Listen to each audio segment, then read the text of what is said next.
Ayun, what's up mga boss? What's up? What's up? Tuloy, what's up YouTube? So, nagbabalikan yung lingkod si Mr. Kamay mga boss. So, as you can see mga boss, nandito tayo ngayon sa ating upuan dito sa ating kwarto para mag-vlog. Dahil wala naman tayong iba-vlog sa labas. Dahil magre-review tayo ng pyesa ng PCX na ikakabit natin ngayon. So, hindi pa lang ngayon dahil may nandi pa tayo. So, bago ipakita yung ating pyesa, intro muna tayo.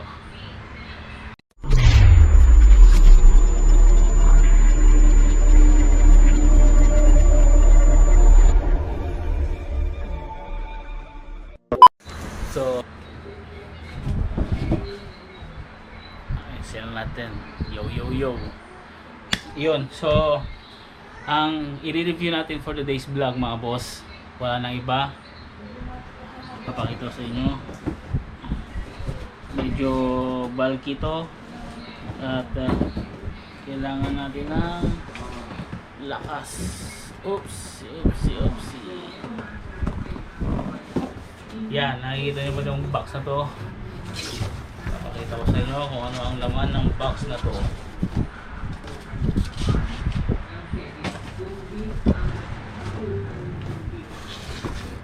Tada! Yes, kita nyo ng malinaw yan mga bossing ko. So ito nga pala ito nga pala ang bilit CNC crankcase ng same speed. Ang nagustuhan ko dito, lalong na sa mga nagustuhan ko dito pala mga boss, no, sa design, precise,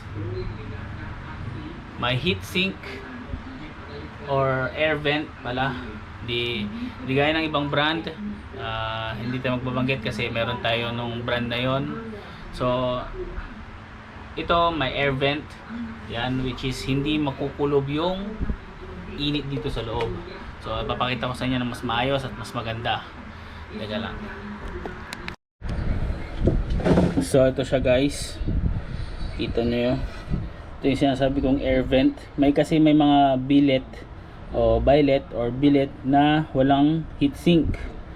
Ng iba nagpapabutas pa dito para lang magka heat sink. So sa same speed mayroon na siyang air vent. Huwag kayo mag-alala, hindi naman papasok yung bato dyan, no? Kung at saka ito nasa ano naman ito yung nasa harap, which is not matatakpan naman siya ng ng kaha. So maganda to kasi tingnan nyo naman yung finish, sobrang ganda, detalye. Ayan to. So ito pa nga pala is pwede mong palitan yung mga screws, yan, yung mga bolts para mas mukhang unique, mas maganda. Pwede mong palitan ng GR5 yan. Dito naman tayo sa side ng ang tawag dito, side ng torque. Tingnan nyo kung gaano kaganda. Ayan, same speed racing mga boss, o sims. Ayan, basta yan, same speed. Tingnan naman yung finish nya, sobrang precise ng pagkakagawa mga bossing. Ayan, so may free siya na 4 na tornilyo. Feeling ko dito siya sa mga nakaside dyan. Ganito lang din yung tornilyo nya. Tingnan nyo naman, billet CNC. So may mga brand ng billet na pang PCX. May Motaro, may PC Tech, may Smoke. May collab din ang Smoke tsaka same speed. Kaso hindi ko gusto yung design kasi yung dito niya parang shilane nakalubog, tapos parang wala siyang heatsink, no. So mamumblema pa tayo kasi prone sa init to lalo pag alam niyo naman CVT umiinit, so damay ito. Hindi gaya ng stock, mayroon siyang air vent na ganito rin pero parang mas malaki ata siya ng konti, no. So pag bibili kayo ng ganito mga bossing, parehas siya ng ADV. So ADV PCX parehas yan. So tingnan nyo dito sa likod, sobrang linis ng pagkakagawa. So may free ng bearing, lalagyan na lang ng grasa yan. So ayan o, tignan nyo kung paano yung gawa nilang SimSpeed mga boss. So ito nga pala nabili natin kay RD Motor ng sa Manila. Nagkakahalaga siya ng 19k something, tama, 19,000. Kaso na ano natin siya, nabigyan tayo ng discount na 1,000. So 18,500 na lang siya kasi 19,500 to. Nabawasan na 1,000. Pero kung bibili kayo ng rekta kay SimSpeed sa Orange app, 16,000 lang siya. Kaso syempre hindi natin masabi, maraming courier na lupo na hindi marunong makitao, kinukuha yung laman. So I prefer na bumili sa legit na seller. So balik tayo sa details. Ayan, so dito lalabas yung init pag nakakabit na. So huwag kayo hindi na kayo mangangamba kasi may brand talaga na nag-overheat yung dito nila sa dahil wala siyang air vent mga bossing, no. So ito meron, ayan, ganyan din. So ito nga pala, pwede mo siyang alisin ito kung gusto mo nang makita yung torque drive mo, kung gusto mo ng design, pwede siyang alisin. Naalis siya, ayan siya. So alisin natin, kuha tayo ng ano para makita nyo.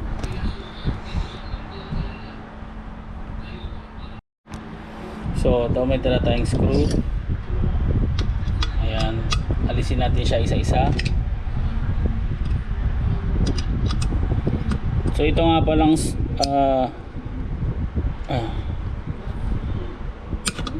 yung free niya is stainless steel, so hindi na siya kakalawangin.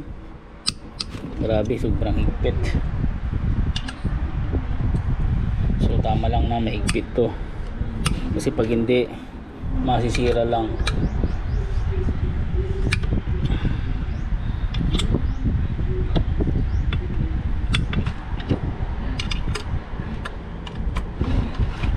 Alisin na natin yun. So lumuwag na lahat, alisin natin siya para makita nyo ang gaano kaganda yung, or para may idea kayo kung ayaw nyo ba itong design ng bilid dito sa may torque drive banda, pwede siyang alisin. Session na kayo, wala tayong magandang lighting, no.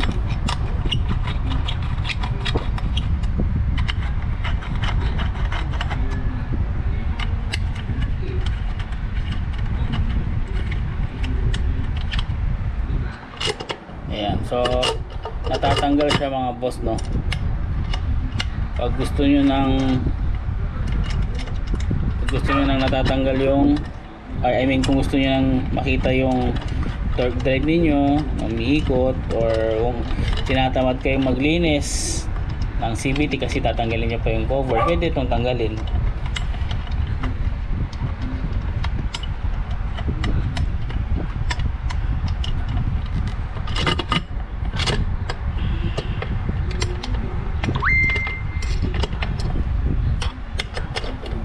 Alisin lang natin mga bossing. Ayan, no. Ayan mga boss. So maganda rin pala yung purpose nitong cover nya, no. Bakit kanyo? Kasi pag tinatamad kayong mag linis ng CVT nyo na kasi babaklasin nyo pa lahat, pwede siyang alisin, bugahan nyo na lang ng hangin. Lalo sa mga masiselan dyan na may naglilinis ng CVT, pwede siya. Ayan, no. Diba? Sa likod. Ayan, no. Ang hindi lang pwedeng alisin, hindi pwede rin tong isa, so huwag nating alisin. Ito rin pwede rin siyang alisin para kung gusto nyo makita yung pulley ninyo, kasi may mga pulley na may kulay Ayan, pwede siyang alisin, may screw rin pala siya, so pwede siyang alisin. Ayan, naalis siya talaga. Pakita ko sa inyo, lang. Ayan, pwede siyang maalis. May mga bolts din siya dito sa gilid, so Ito yung billet ng ano, ng same speed mga bossing. Ganda ng pagkakagawa. Ayan, tingnan nyo mabuti. Sobrang, ayan oh, yung finished, yung design, ayan oh. It takes a lot of hour bago matapos to mga bossing. So naintindihan ko kung bakit mahal yung ganitong mga pyesa. So ibalik na natin.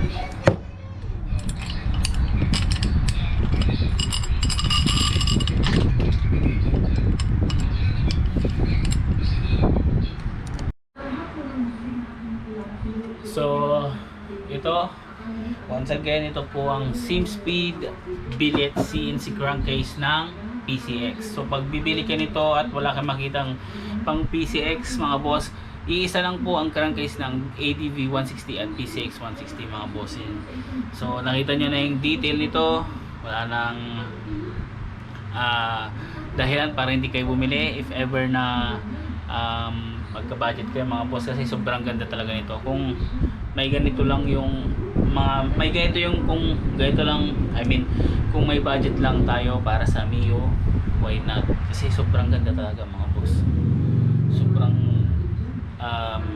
ganda ng pagkaka-finish talaga niya. Doon ako namangha sa paggawa, kasi ito is gawa to ng ano, ng automated or robot na gumagawa ng ganito mga boss. Sobrang ganda, as in makapawaw ka talaga sa ganda mga boss. Ayan siya. So yung details sobrang hindi nyo masasabing tinipid, no? Compare sa ibang brand na sobrang mahal. Hindi ko sinisira ng ibang brand, pero doon kayo sa kung kaya ng, kung ano yung kaya ng budget nyo. Kung doon kayo sa mahal, why not? Pero sinasabi ko lang, laban-laban to sa mga pinakamahal na billet mga bossing. So recommended, and you know, ngayon pa lang tinatrust, nagbibigay na ako ng trust dito sa product na to, ang SimSpeed mga bossing. So sobrang wala akong masabi, ang ganda, promise. So yun, dito natin tatapusin yung ating short vlog dito sa review ng billet CNC mga boss. Ito is, ang purpose lang ito, same sa stock, pero dahil CNC finish siya mga boss, or CNC made mga boss, mas malayo, mas maganda siya sa stock. Sa durability naman mga boss, masasabi kong matibay siya. Ang kapal ng ginamit, sobrang kapal niyan mga boss. Iwan ko kung mabubuhay pa pag pinalo mo to sa tao. So sobrang kapal talaga nito mga bossing. Yun, wala na talagang masabi. Dito natin tatapusin yung vlog. Maraming salamat sa panunod dito. Naway subaybayan yung susunod nating i-review, which is yung air filter naman na CNC. Galing din yun sa shop na binilihan natin, which is RD Moto, no? So yun, kung gusto nyo order, search nyo lang RD Moto, at yun ay RD Motorcycle Shop. Nasa Facebook lang yun. Legit sila mga boss, wala kayong ibang iisipin. Money back guaranteed, lahat ng product nila is legit mga boss. So dito natin tatapusin yung vlog. Maraming salamat sa panunood. Once again, this is Mr. Kamoy mga bossing, nagvo-vlog sa harap ninyo sa YouTube, sa buong Pilipinas. Peace out.